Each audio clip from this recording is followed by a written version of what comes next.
পশ্চিমবঙ্গের মুর্শিদাবাদেও বিপদসীমার ওপর বইছে ফারাক্কা ব্যারেজের পানি। এতে বন্যার আশঙ্কা দেখা দিয়েছে সংলগ্ন এলাকাগুলোতে।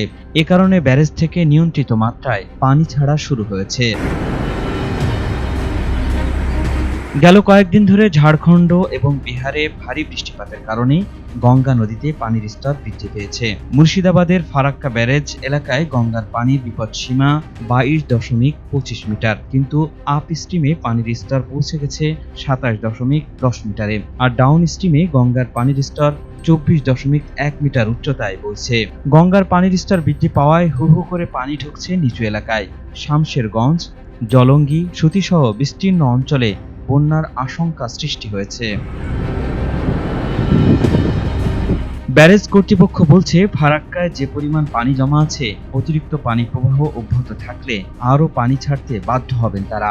ফারাক্কা ব্যারেজ থেকে অতিরিক্ত পানি ছাড়া হলে এর প্রভাব পড়তে পারে পার্শ্ববর্তী রাষ্ট্র বাংলাদেশেও। ফারাক্কা ব্যারেজের পানি সুতি, শামশেরগঞ্জ হয়ে পদ্মা নদীর যে শাখায় বাংলাদেশে প্রবেশ করেছে, সেখানেও পানির স্তর ব্যাপকভাবে বৃদ্ধি পেয়েছে।